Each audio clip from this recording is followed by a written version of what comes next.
Hey guys, it's Spartacus here with a new ARC video. It's been a while since the last one, so today we're ranking all the ARC maps, from worst to best. Now, I haven't played all of them, but I've watched many ARC series on YouTube, so I think I have enough knowledge to rank them. We're going to do this in chronological order, so we're gonna start with the island and finish with Fjordur. Keep in mind that this is strictly my opinion, so feel free to disagree. Oh, by the way, if you're a fan of this channel, don't forget to join our Discord server, link in the description. You can usually find me there. And you can still ask me questions for the Q&A video, because I will extend the period for questions until Friday, the 3rd of February. In case there won't be enough questions for a video, I will probably do them in a short, in which I will try to answer them in under a minute. So, join my Discord. Okay, let's start the video. We're doing this with the amazing side that it's tier maker. And we're starting off with the island, which goes to C grade. The island is a good map.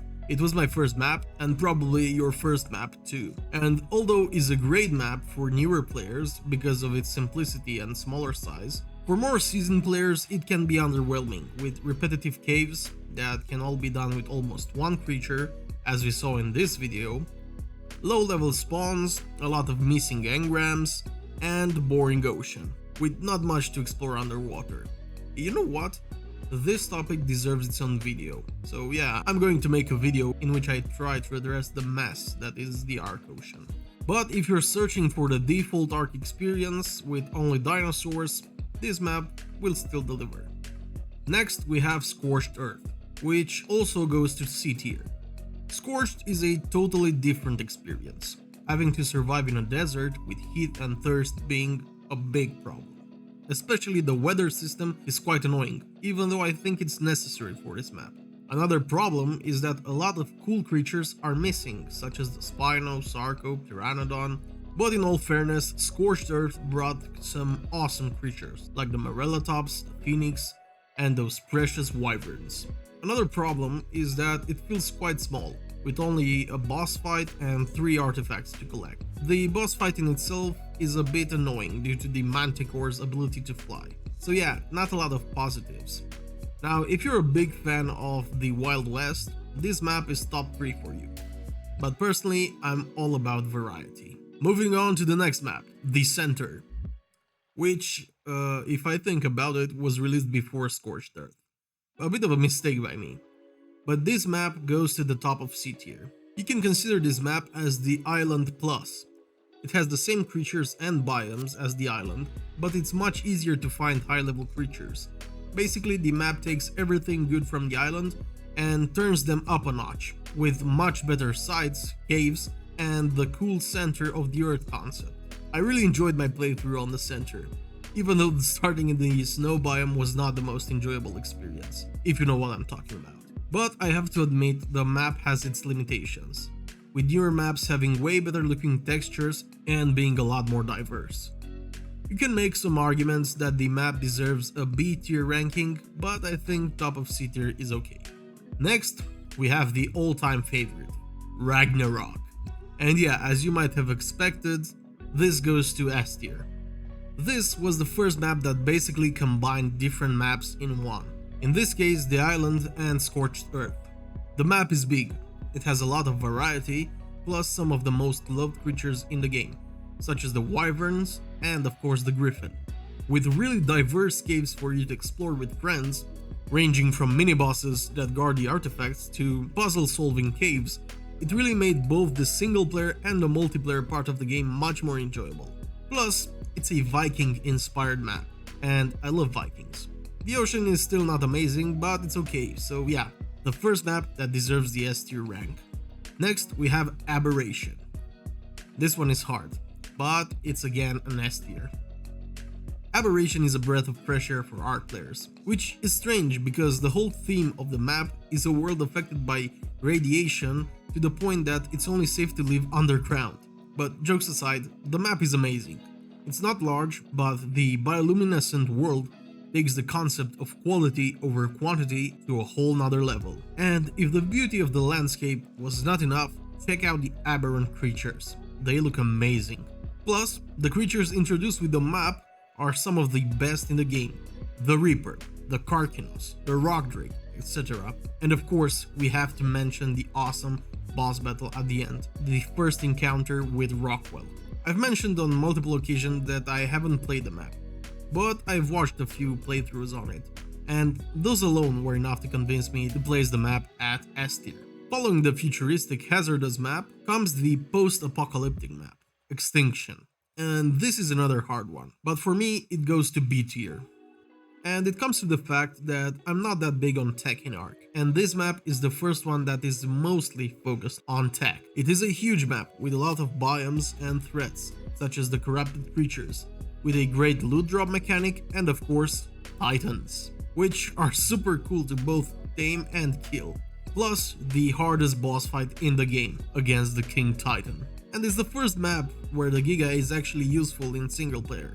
There are certainly some points to be made for the map to make it into A tier, but for me it sits pretty well at the top of B tier. Next we have Valguero, another B tier map.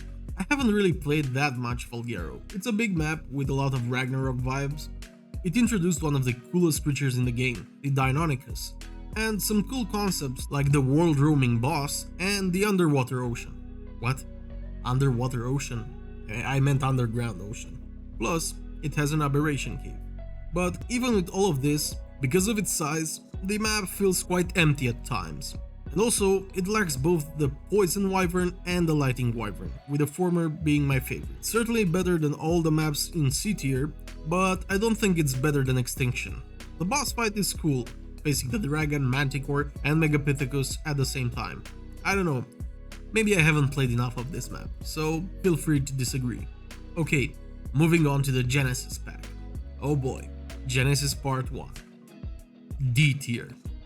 Again, I'm not a big fan of the tech side of the game, and this expansion pack was all about it. It introduced some cool science fiction creatures, like the Bloodstalker, the Megashalon, the Ferox, and of course one of my favorite creatures, the Magma Sword, plus some biome-specific creature variants. And was the map that introduced the missions, which were okay, so it had some good parts. Oh, and a boss fight in the ocean, and everything that gives some purpose to Ark's ocean is a plus for me. But my problem with it is the actual map.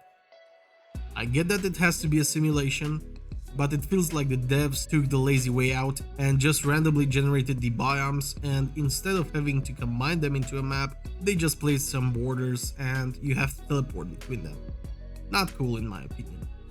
In between the two Genesis maps, we got Crystal Isles, another good B-tiered map. A huge wyvern themed map, and who doesn't love wyverns? This collection of small, big, and of course floating islands makes for an interesting landscape. The map is beautiful, diverse, and in a way different than what we already had. It has a tropical feel to it. It suffers a bit from the same emptiness as Valguero at times, but I don't think it's that bad. Plus, we have a boss fight where we can use the wyverns, so you can fully focus on them. All in all, I like the map. And now that I think about it, I'm gonna move it to A tier. Back to the Genesis pack. If Genesis 1 and Extinction wanted to focus on tech, but you still had to go through the grind to get to the tech part, Genesis 2 just throws away the survival aspect of the game out the window and embraces its identity as the tech map, giving you a tech sheet from the start and creatures like the Strider, as if the mining drill introduced by Gen 1 was not enough. But I think it makes sense. Yeah, if you want a map based around tech, you must introduce it from the beginning. And this time we have an actual map, which I have to say it's beautiful. And I really like how the space biome was implemented on this one. It might not be as large as the one on Gen 1, but at least makes sense. Now, it would be a shame to have a map that takes tech to a new level and eliminates the grindy part of the game and not have some OP creatures to play with. And oh boy, this map delivered in this area. Just take a look.